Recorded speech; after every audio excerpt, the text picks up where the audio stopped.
nominations for the President of the United States are set, and some are happy with the nominees. Others feel like they're voting for the lesser of two evils. So how would God's Word evaluate these leaders? John Macarthur offers timely insight on Grace to You.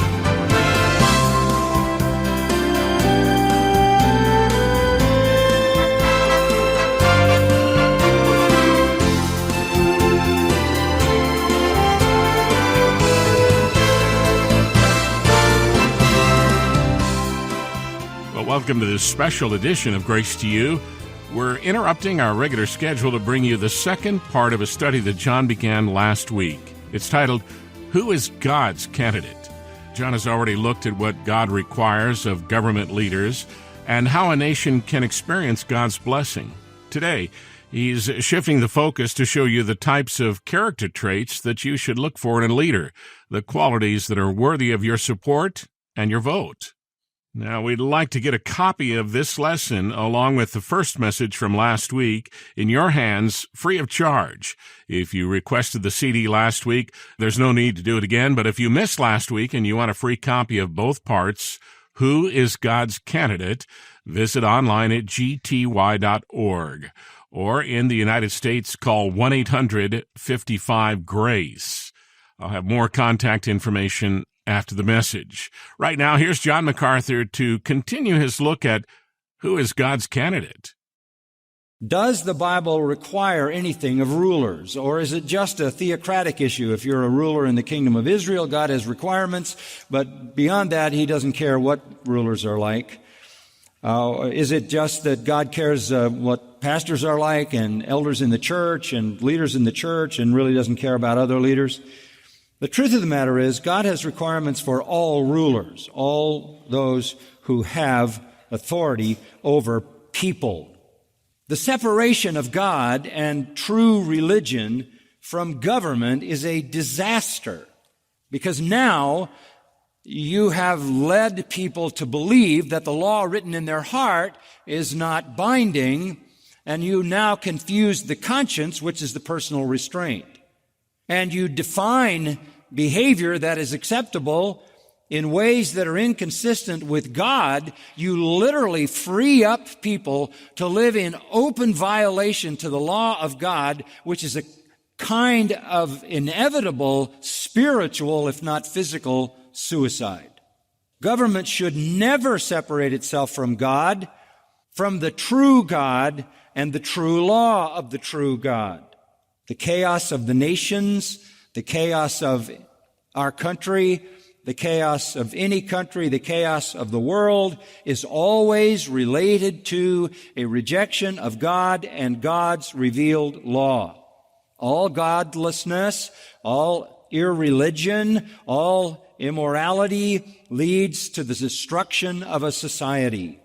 I want to give you 10 characteristics that the Bible requires of a ruler. Here are the 10 characteristics of a ruler that God blesses. I'm going to give them to you, and I'm going to give them to you in a list. 1 is worship. 2 is righteousness. 3 is justice. 4 is wisdom. 5 is honesty. 6 is morality. 7 is humility. 8 is teachability. 9 is security. And 10 is courage. Those are specific attributes that God requires of rulers. Turn to Psalm 2. Psalm 2. Why are the nations in an uproar? Why is the world in such constant chaos? And the peoples devising a vain thing, useless things. The kings of the earth take their stand, and the rulers take counsel together against the Lord and against His anointed, meaning, of course, the Son, saying, let us tear their fetters apart and cast away their cords from us. The rulers of the world want to free themselves from their accountability to God and God's anointed. But He who sits in the heavens, God, laughs. The Lord scoffs at them. Then he will speak to them in his anger and terrify them in his fury, saying, but as for me, I have installed my king upon Zion, my holy mountain. I will surely tell of the decree of the Lord. He said to me, you are my son, speaking of the Son of God. Today I have begotten you. Ask of me, and I will surely give the nations as your inheritance, and the very ends of the earth as your possession. And you shall break them with a rod of iron. You shall shatter them like earthenware. Now therefore, O kings, show discernment. Take warning, O judges of the earth. Worship the Lord with reverence and rejoice with trembling. Do homage to the Son, that he not become angry and you perish in the way, for his wrath may soon be kindled.